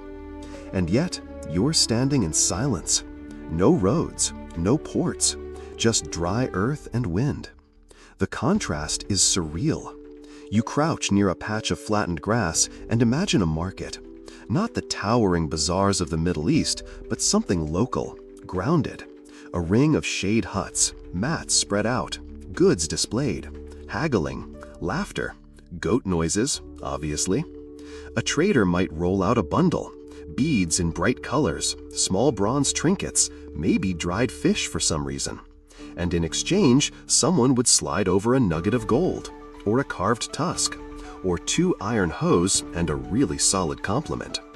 Historians still argue whether the economy was centrally controlled or decentralized, whether a ruling elite managed the gold flow, or if independent clans handled the hustle. Some evidence points to royal oversight. Other bits suggest a surprisingly open market. You smirk. Sounds like even back then, people couldn't decide who was actually in charge. And here's a quirky little detail. Some local traditions speak of gold being sung from the earth. Not mined, sung. A spiritual act, not just labor. It might be metaphor, or maybe they believed that certain rituals coaxed the metal upward, like serenading a very shy treasure chest. You press your hand to the ground, wondering what stories lie just beneath the dirt. How many deals were struck here? How many promises made? How many traders passed through? Eager, exhausted, sunburned, carrying goods they barely understood. Further ahead, you spot something strange, an arrangement of rocks in a curve. Not a full circle, not a line, just a curve, almost like a crescent moon. You step into its center and feel, inexplicably, watched. Turns out, some of these rock formations outside the city might have been symbolic, or maybe spiritual. There's evidence of burial sites nearby, sacred groves, places where people gathered for ceremonies that had nothing to do with trade or politics, just connection, or reverence. You sit on one of the rocks, carefully, and glance up. The sky's going pinkish now, evening. You imagine a trader resting here centuries ago, same sky, same dust. Maybe he had a lucky charm in his pocket. Maybe he just sold his last bead and was wondering if he'd made enough for the walk home. You and him, different times, same pause. The wind picks up again, gentle this time, and you catch a scent that doesn't belong. Smoke, distant, thin, possibly modern, but it reminds you how ephemeral things are. Cities rise, economies bloom, and then they quiet, like campfires left to ash. You move on, tracing the path of gold not just through geography, but through time. Eventually, this vast trade network shifted. Sofala declined, other cities rose, new powers emerged, and Great Zimbabwe? It faded. Not instantly, but steadily. One theory blames environmental strain, too many people, not enough resources. Another blames political fragmentation, or the loss of control over gold routes, or disease, or drought, or, most likely, a tangled mix of all of it. Historians still argue whether the fall was gradual or catastrophic, whether the city was abandoned in sorrow or simply outgrown, like a beautiful pair of shoes that stopped fitting. But here's what's important. It didn't disappear, not completely. The people moved, their culture shifted, their knowledge traveled with them. Cities like Kami and Witapa rose in the wake, shaped by the same hands. You walk a bit farther until you reach a dry stream bed, its edges lined with tiny stones that sparkle faintly in the fading light.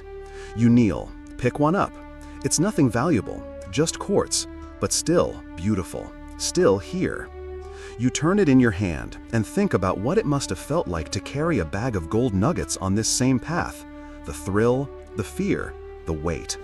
And more than that, the meaning.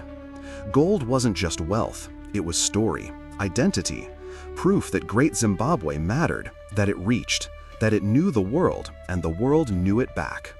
You stand.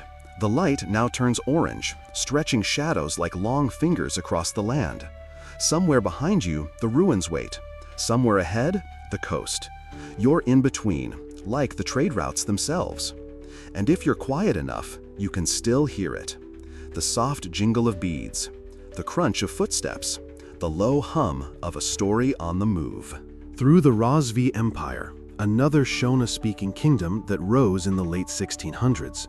They too built with stone, though on a smaller scale. They claimed descent from earlier dynasties, and they fought off colonial incursions with surprising resilience until the usual 19th century cocktail of internal strain and European guns tipped the balance. Each of these empires, each of these movements carried a spark from Great Zimbabwe, not always a name, but a structure, a rhythm, a belief in stone and memory and ancestry. You glance sideways and see a child's footprint pressed into soft mud by a spring, probably recent, but still, you smile. It's a reminder. These aren't museum pieces. People still live here, still carry these stories, whether they realize it or not. And here's where things get wonderfully weird. Because in addition to the historical continuity, there's also spiritual legacy. You duck under a branch and arrive at a low cluster of trees, baobabs, thick and wise-looking, the kind of trees that remember things people forget. Some modern spiritual leaders, particularly in the Shona tradition, consider Great Zimbabwe a sacred site, a place of ancestors, a portal to the old ways. Even today, rituals are performed here, quiet offerings, whispered prayers. Sometimes whole ceremonies take place far from the tourist signs, because the spirits don't care for gift shops. There's even a belief that the soapstone birds you saw earlier aren't just decorative, but spiritual guardians, representations of totems or clan ancestors watching over the site, like carved, slightly judgmental pigeons of destiny. Historians still argue whether these birds represented specific tribes or symbolic ideals, justice, vision, strength, but everyone agrees they meant something powerful, and that meaning didn't vanish when the city did. You walk through a stretch of tall, golden grass now, the kind that hisses when the wind passes through. You catch a glimmer in the corner of your eye, just a plastic bottle, sadly. But for a moment, you imagined it was something older, bronze, gold, a bit of carved ivory. That's the thing about this place, even its silences feel full. Even now, the story isn't fully told. Every few years, new archaeological digs are launched. New tools, new perspectives. There's hope of discovering more about daily life, about what people ate, how they farmed, how they dealt with, those days when your neighbor's goat won't stop bleeding at 3 a.m. You chuckle softly. Ancient goat drama, probably eternal. One quirky tidbit that researchers love? There's evidence of musical instruments here. Clay whistles, drums, maybe even early xylophone-type setups. That means Great Zimbabwe didn't just look impressive, it sounded impressive too. Imagine the echo of drums across the valley at dusk, songs carried by firelight, rhythms you don't just hear, but feel in your chest. And that music, it never stopped. Modern Zimbabwe music, mbira, chimurenga, traditional folk tunes, all echo themes and structures that reach back to the rhythms once played among these walls. You've reached a hill now, low, but high enough to look back across the ruins. You pause and sit again, letting the breeze hit your face. From here, you see it all. The tight swirl of the great enclosure, the scattered terraces, the imaginary traders carrying ivory and gold, the stones that stood through rain and drought and empire and denial, and most of all, the lineage. Because Great Zimbabwe wasn't a blip, it was a keystone, a cultural epicenter that set the tone for what followed, not just in politics or architecture, but in spirit. The people who lived here weren't erased, they weren't replaced, they just changed shape, like water pouring into a new vessel. You lean back, propped on your elbows, and close your eyes for a moment. And somewhere in the distance, whether imagined or real, you swear you hear it. The echo of a drum, the quiet hum of a prayer, the soft tap of stone meeting stone. Still building, still remembering. You rise from the stream bed slowly, shaking dust from your knees, and begin your walk back toward the city's core. Not because you're finished, but because the next chapter of this place is waiting where the past starts to blur, where memory gets tangled in myth and politics. You follow an old animal trail, maybe once trodden by goats, now mostly used by wind. And soon the first familiar stones reappear in the distance. The curve of the great enclosure catches the light just enough to remind you, this wasn't just a home or a hub, it became something more dangerous, a symbol.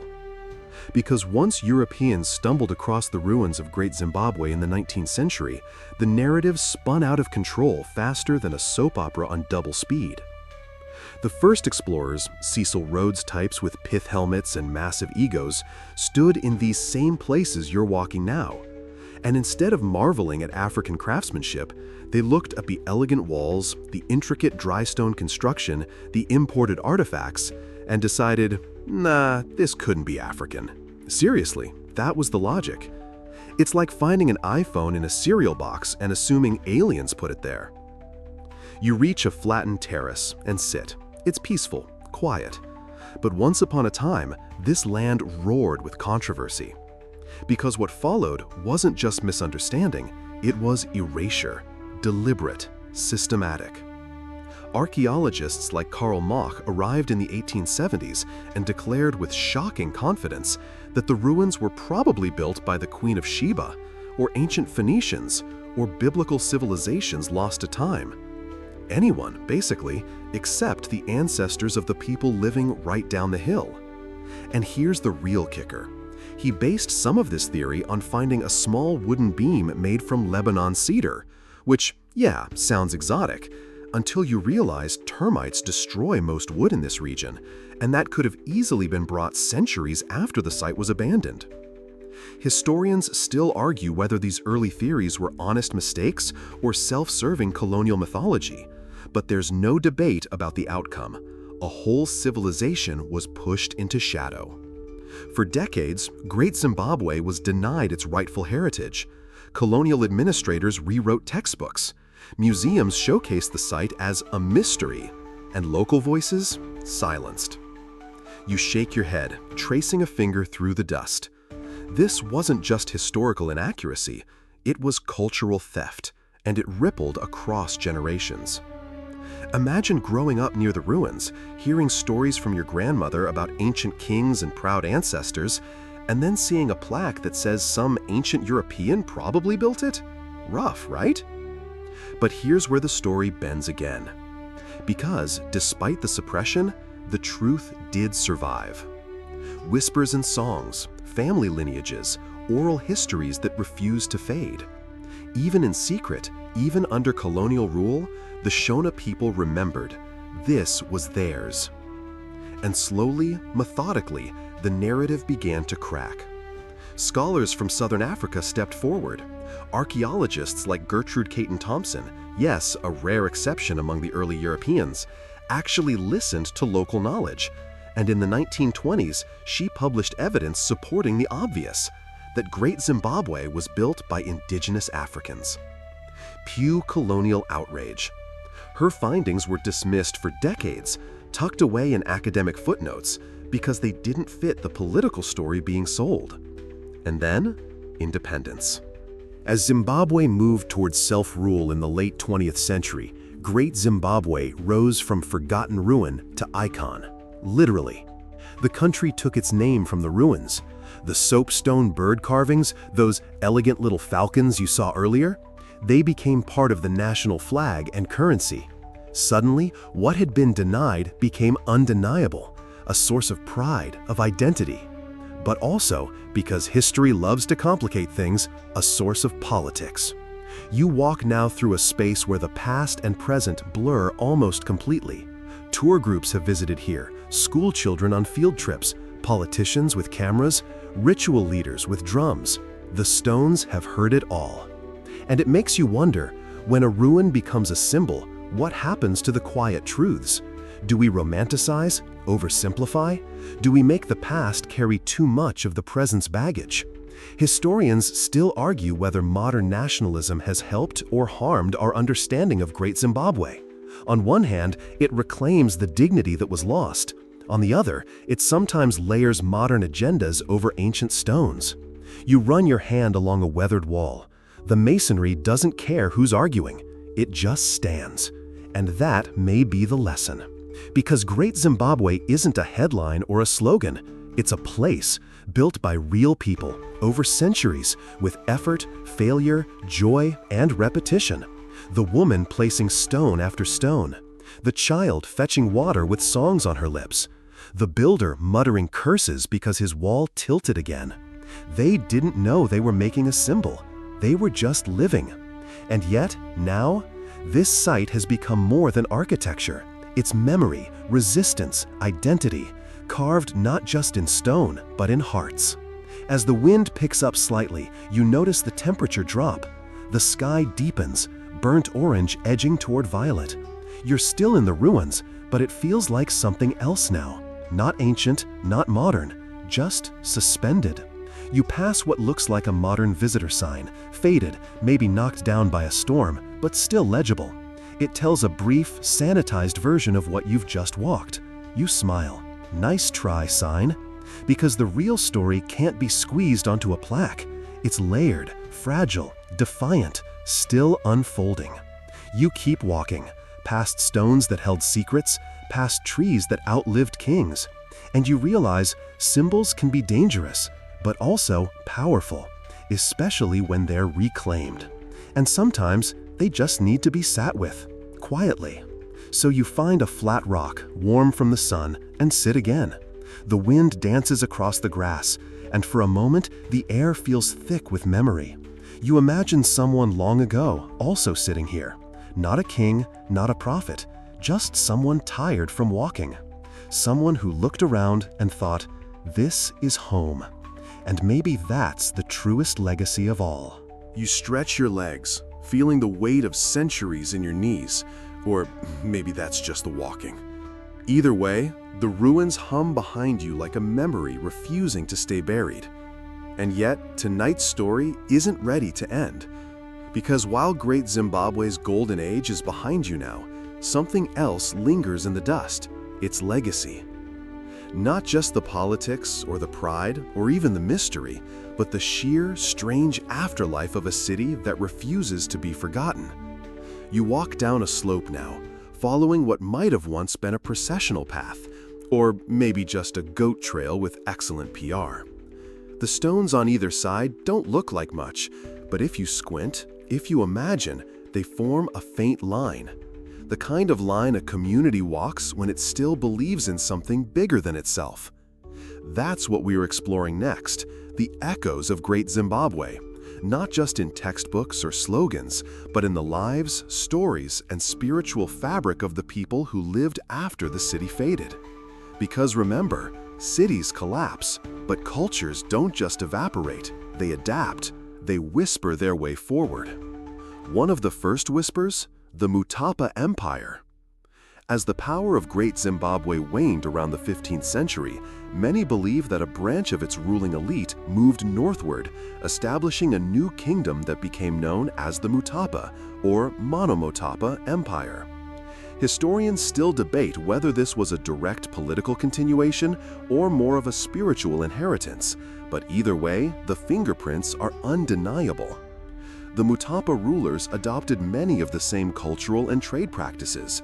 They mined gold, they governed vast stretches of land, and they managed to strike deals with the very people who once denied Great Zimbabwe's origins, Portuguese merchants.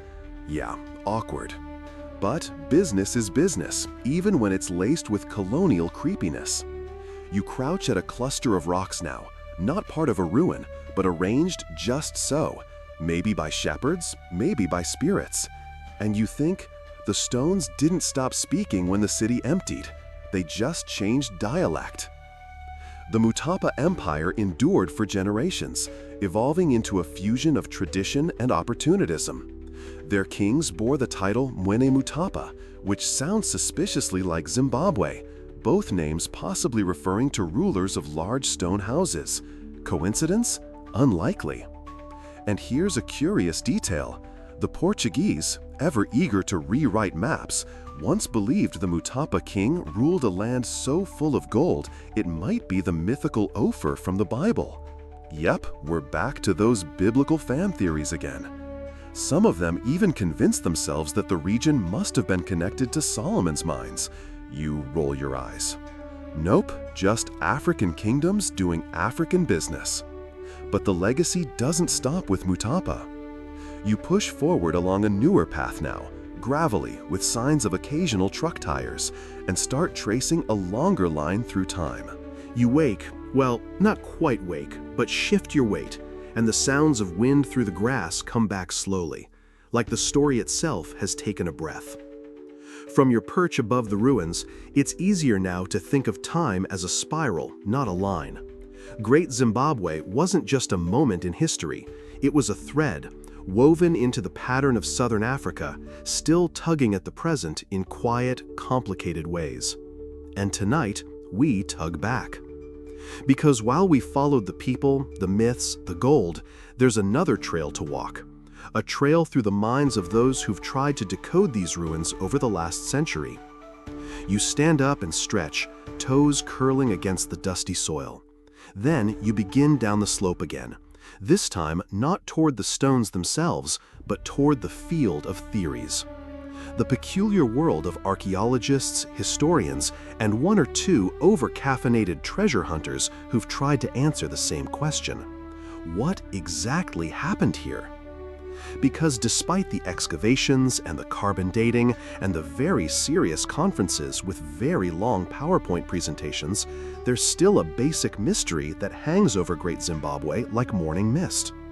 Why was it built the way it was? Why was it abandoned? And what secrets might still be hiding under all that stone? Historians still argue whether the city's decline was due to climate change, shifting trade routes, overgrazing, political unrest, or a complex blend of all four. You stroll now through an open patch of ground, pretending you're wearing a dusty safari hat and carrying a clipboard. The first stop on your imaginary tour? The layout. The great enclosure, that curving, majestic wall, is perhaps the most argued over structure in the whole complex. It's big, it's circular, it's mostly empty on the inside, which makes people go a little wild with speculation. Some scholars think it was the king's domain, a private retreat or royal court. Others think it was ceremonial, like a temple. There's even a theory that it was a school for girls. Yes, really. A kind of elite finishing school where young women were trained in manners and rituals before joining the royal court. You can't help but smile. That would explain the neatly arranged rooms and internal walls. But it also sounds like the pitch for a reality show, Shona Princess Academy 1450 edition. And then there's the tower. You remember it, the massive, conical tower inside the great enclosure. Solid, smooth, proudly unnecessary. It serves no apparent structural purpose, doesn't lead anywhere, doesn't store anything. So naturally, the guesses are all over the place. Some say it's a symbol of power. Others suggest a granary or religious totem. A few romantics claim it's an abstract fertility symbol, which, yes, means exactly what you think it means. Fringe theorists have gone even further, proposing links to astrology, secret codes, even alien architecture. Because if a building looks cool and no one knows why it's there, someone will eventually blame aliens. But here's the lovely part. The mystery endures. It doesn't feel frustrating, it feels generous. Like the past is saying, here, wonder a while. You walk farther now, beyond the visible ruins, into a patch of scrubland where lesser-known outbuildings once stood. Not every stone wall was a monument. Some were kitchens, stables, boring, beautiful parts of daily life. In fact, one of the most recent archaeological shifts has been toward everyday objects. Pottery shards, beads, bones from dinners long digested. These don't make headlines, but they tell real stories. Like the discovery of Chinese porcelain here, tiny fragments tucked into earth floors. Proof that trade with Asia wasn't just theoretical, it was tangible. Real teacups, real travelers, real long-distance connections in a supposedly isolated civilization. You kneel and trace a circle in the dust with your finger. Maybe, right here, someone dropped a cup. Maybe they cursed under their breath. Maybe their kid stepped on it. It's oddly comforting. Because sometimes the truest evidence of a great civilization isn't gold or towers or soapstone birds, it's dishes and spilled rice and lost earrings. You stand again and walk slowly, the sky above you hazy now with scattered stars. And somewhere ahead, a different kind of structure comes into view. Not ancient, not stone, modern scaffolding, an excavation in progress. And here's where your journey gets even stranger, because you're not just looking at the past, You're looking at the future of the past. A future built by researchers from all over the world, many of them African, many of them young and hungry to reclaim the narrative. You hover near the perimeter rope, peering down at partially unearthed bricks and labeled bags of soil samples. It's like watching surgery on a memory. And the tools? Drones, ground-penetrating radar, 3D imaging. This isn't just digging, it's high-tech storytelling. What they're finding is subtle but powerful. A new understanding of settlement patterns, insights into ancient irrigation systems, traces of population density far higher than previously thought.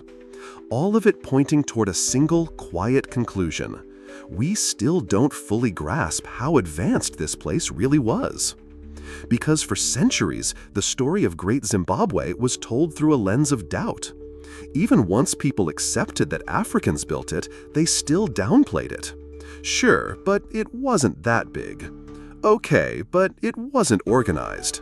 Fine, but it didn't influence anything.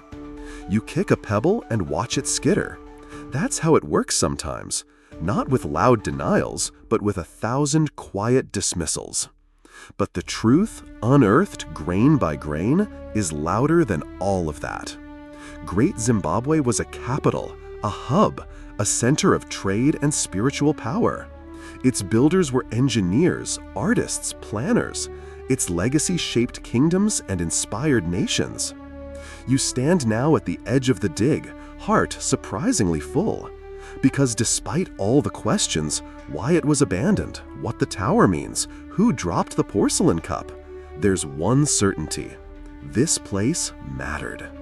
And somehow, across time, through erasure, looting, denial, and fan theories about Phoenician princesses, it still calls out. Still says, we were here. And now, so are you. You turn away, finally, and walk back toward the quiet slope leading home. The wind whispers at your back, and the night, vast and calm, wraps you like the last line of a story told just right. You walk slowly now, every step like a punctuation mark at the end of a long sentence. The kind of sentence that doesn't quite end, though. It just trails off gently, inviting you to dream the next few lines.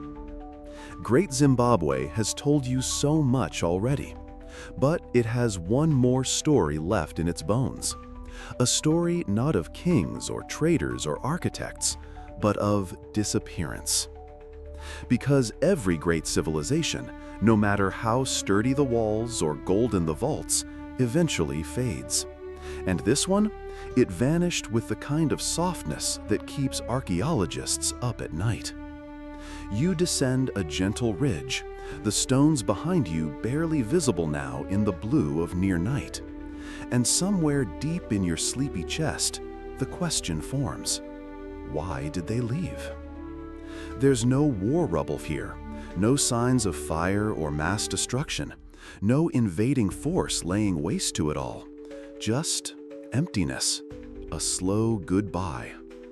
Historians still argue whether this departure was planned or panicked. Was it famine, disease, soil exhaustion, the slow death of trade routes as coastal powers shifted focus? Or was it simpler? Maybe the center just moved. Maybe the people left to start something new. You reach a grove of low trees now, the branches swaying like they're whispering a memory. And you think about how strange it must have been to pack up your life from within these enormous, proud walls, to turn your back on the conical tower, to walk away from the only city you'd ever known. But they did walk away, and sometime between the late 15th and early 16th century, Great Zimbabwe was empty. Not destroyed, not burned, just left behind. And here comes the part where colonialism makes a very awkward entrance. Because by the time Europeans stumbled upon the ruins in the late 1800s, they brought with them a suitcase full of denial. They looked at the massive walls, the perfect joints, the towering stone structures, and promptly declared that local Africans could not have built them. Which, honestly, says more about the colonists than it does about the stones. You lean against a tree trunk now, the bark cool against your back, and you remember that for decades, literally decades, European explorers and scholars tried to force-fit Great Zimbabwe into someone else's history. They said it was built by Phoenicians, or ancient Egyptians, or lost Jewish tribes. At one point, someone even suggested survivors of Atlantis, because clearly giant walls meant ancient Greeks had vacationed here, or something. It was like watching someone look at your grandmother's quilt and insist she couldn't have sewn it. It must have been imported from France. One fringe theory even suggested that the ruins were the remains of King Solomon's summer house. You smile faintly. Honestly, if Solomon had that many vacation homes, he would have needed a whole real estate management team. And why all the denial? Because admitting the obvious, that Great Zimbabwe was built by Black Africans, meant dismantling the neat little colonial narrative that painted Africa as a passive, primitive place waiting for European enlightenment. It wasn't a mistake.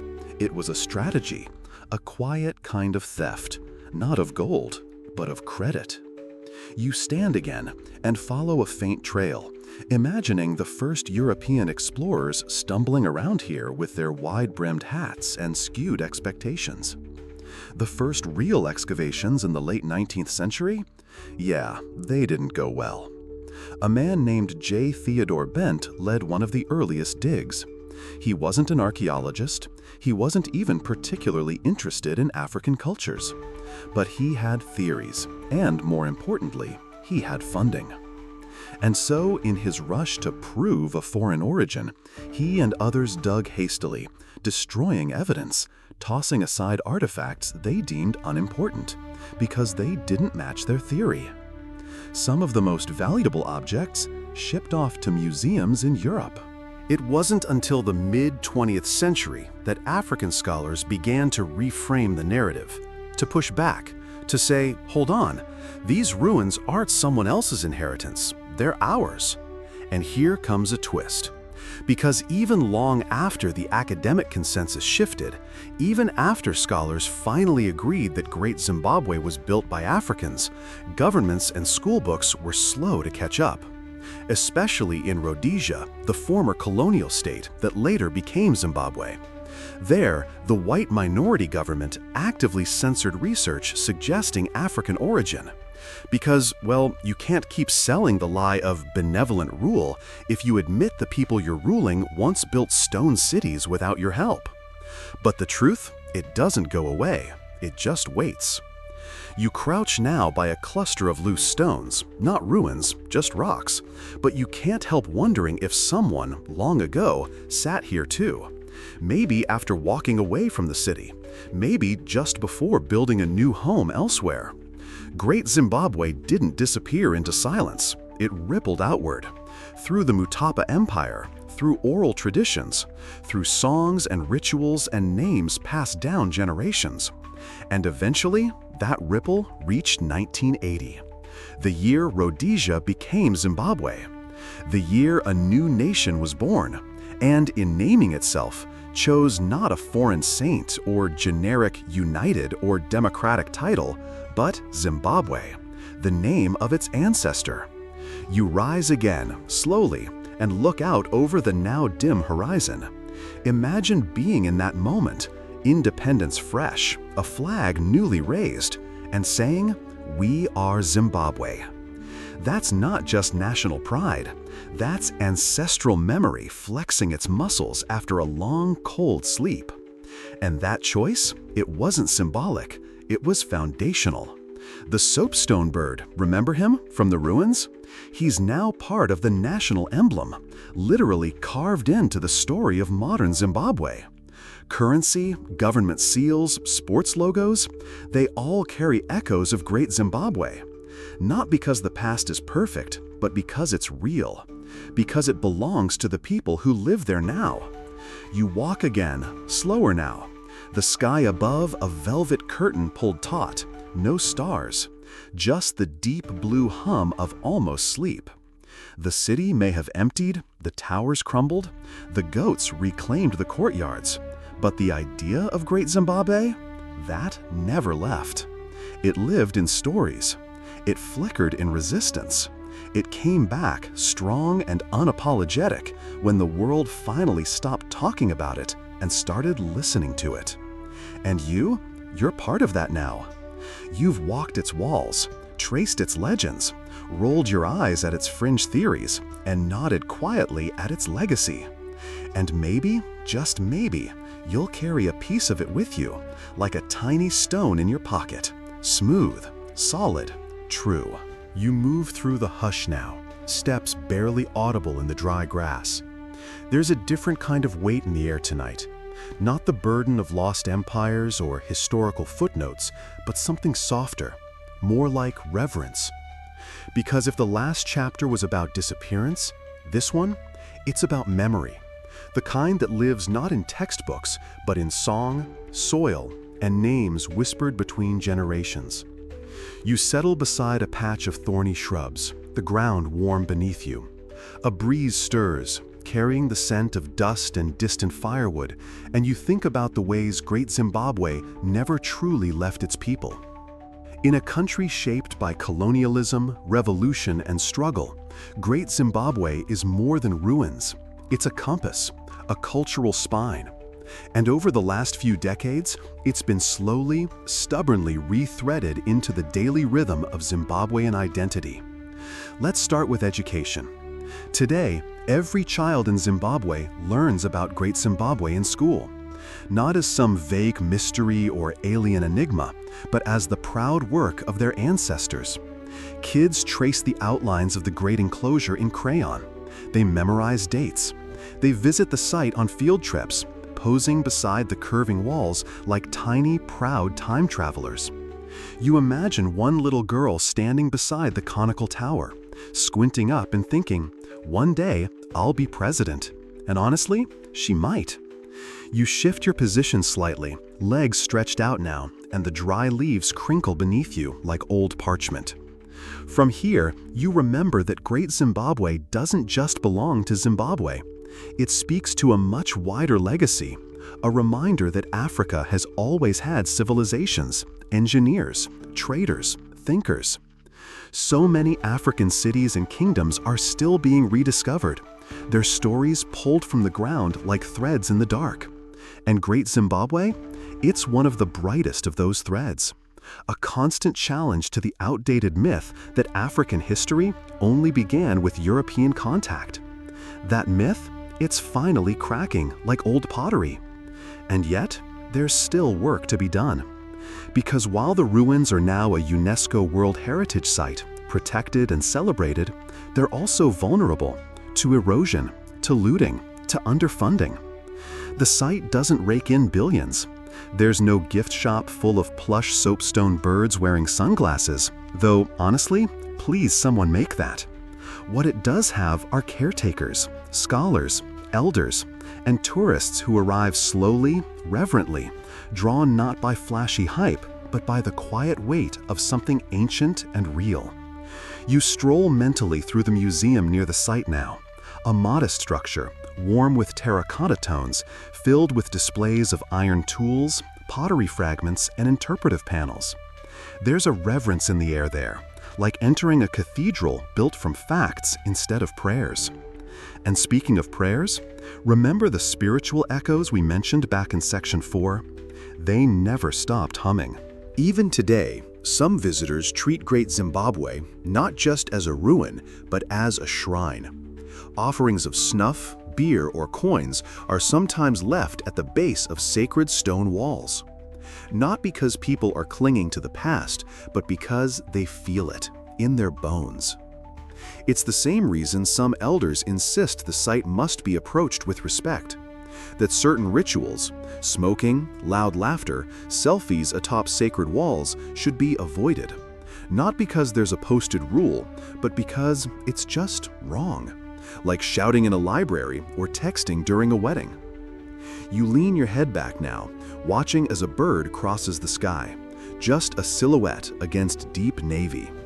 Maybe a nightjar, or maybe, just maybe, the stone bird of Great Zimbabwe, stretching its wings once more. Here's something curious.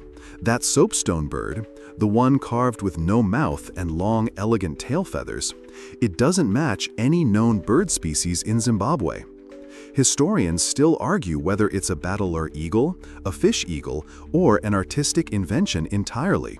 Some even say it's a spiritual creature, meant not to mimic life, but to transcend it, to sit between worlds. You like that.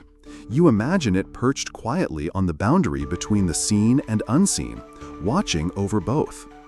And, speaking of watching, let's talk about the artists and musicians who've brought Great Zimbabwe to life in new ways. From Shona sculptors crafting modern pieces inspired by the ruins, to hip-hop artists referencing the stone walls in their verses, to poets writing odes in both English and Shona, this history isn't stuck in the past. It's alive, interpreted, remixed. A famous Zimbabwean novelist once described the ruins as the bones of our ancestors laid out for the world to see. And yeah, that's exactly the feeling you've been carrying. This isn't just a place. It's a legacy laid bare. And a challenge. What will you do with this inheritance? You walk farther now, slipping down a narrow path that winds between low stone walls. Possibly old cattle enclosures, or maybe outer courtyards. You don't need to know exactly. That's part of the piece now. Not everything has to be explained. Some things can just be. Like how the layout of Great Zimbabwe still influences architecture across the region. In some rural villages, houses are built in circular arrangements, mimicking the enclosures of the ancient city. Not in tribute exactly, just in rhythm. Like the way a song gets passed down without anyone really remembering where it started. And what of tourism? It's picking up slowly, mindfully. Some travelers come expecting grandeur, flashy ruins like those in Egypt or Rome. What they find instead is something subtler, a quiet, powerful stillness, the kind that doesn't shout to be seen. It waits. You imagine a couple from Brazil walking silently through the great enclosure. They pause beside a wall, fingers trailing the granite. They don't say much, but when they leave changed. That's how this place works. And yet, it's not just a sacred site. It's a living space. Each year, a traditional ceremony is held here, Bira, a spiritual gathering that honors the ancestors with music, dance, and offerings. In these moments, the gap between past and present blurs. The stones don't feel like artifacts. They feel like hosts. And maybe that's the real legacy of Great Zimbabwe. Not the grandeur, not the gold, not the conical tower that launched 1,000 weird theories. But this, a sense of continuity, of place, of people who remember, people who refuse to forget. You stop walking now, letting the silence hold you. There's nothing left to see tonight. No final reveal, no plot twist waiting in the wings. Just this, the hum of earth, the weight of stone, the heartbeat of a city that never really stopped. The breeze is slower now, lazy, almost shy, as if it knows the story is winding down. You settle yourself near the base of a granite outcrop, the last of the day's heat still caught in its smooth belly, a perfect seat for a final tale. The moon hangs just above the horizon, silver and still. Not full, not new, just somewhere in between. Just like Great Zimbabwe itself. Not entirely past, not entirely present. And as you let your shoulders relax and your breath deepen, it's time to turn your gaze one last time to the stones. Not as ruins, but as a kind of mirror. What they reflect back isn't just history, it's humanity. Because Great Zimbabwe was never just about walls, it was about connection. A web of trade and tribute, faith and family, stretching across centuries. And when it faded, it didn't leave behind just silence, it left questions. You picture a lone woman walking the hilltop path, barefoot, a baby wrapped tight on her back.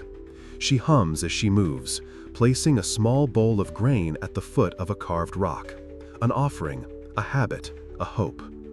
She doesn't think of herself as making history, and yet, her steps, like so many others, are what kept this place alive long after the merchants left and the walls cracked. That's the strange comfort of places like Great Zimbabwe. They don't need you to know everything. They just ask that you acknowledge something was here, something real, something that mattered. Historians still argue whether the city was abandoned due to shifting politics or ecological strain, whether the rulers fled or simply evolved into new forms of leadership elsewhere. But maybe, just maybe, those aren't even the right questions. Maybe the better question is, what did they carry with them when they left? Stone? No. But stories? Skills? Songs? You can bet on it. And those things, they didn't die. They adapted, changed shape, traveled through generations. Today, they live on in the rhythm of Shona proverbs, in beadwork patterns, in lullabies hummed under banana trees, in the curve of a stone wall half buried in earth, still holding fast after 800 years. You walk slowly now, tracing your fingertips along one such wall. The stones are cool, precise, no mortar, remember, just friction and craft. The kind of patience most of us lose somewhere between phone notifications and standing in line for coffee. You laugh softly. Imagine trying to explain TikTok to the masons who stacked these boulders. So, you're telling me people voluntarily watch strangers dance while holding vegetables? They'd probably hand you a hoe and suggest building something more useful. Fair enough. But in truth, if the people of Great Zimbabwe could see us now, they might be proud. Not of our tech or speed, but of the fact that we're still asking questions, still wondering, still standing beside their old walls, whispering, "Who were you?"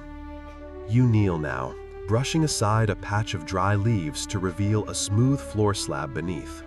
Maybe someone once cooked here, maybe children played, or elders debated goat prices, or someone quietly broke up with a lover in the kindest way possible. Whatever happened here, joy, conflict, love, it's etched into the bones of the place. That's the secret. History isn't just about the famous names. It's about the ones who aren't named, the ones who built, who walked, who sang, who left, who dreamed cities into being with their bare hands. And that includes you now. By walking alongside this story tonight, you've joined it. You've become part of its slow rebirth, its remembering. Maybe next time someone brings up African history, you'll mention Great Zimbabwe. Maybe you'll think of that soapstone bird, still perched in silent defiance of centuries of erasure. Maybe you'll smile when you hear someone say, "lost civilization," and gently remind them that it was never really lost, just waiting for someone to listen. Because in the end, the ruins don't need rebuilding, they need retelling. And now, it's time to rest. Let's slow everything down, not just your steps, but your thoughts. Let the stone walls fade gently into the dark. Let the sounds of past laughter and distant cattle blend into a hum so soft it carries you further than maps ever could. You lie back against the warm stone now, eyes barely open, body drifting. The stars begin to flicker. The birds tuck their heads beneath their wings. The conical tower watches over it all, silent, sentinel, sacred. It says nothing, but it remembers everything. And now, the journey is complete. Your legs are soft with rest, your breath moving like water across smooth stones.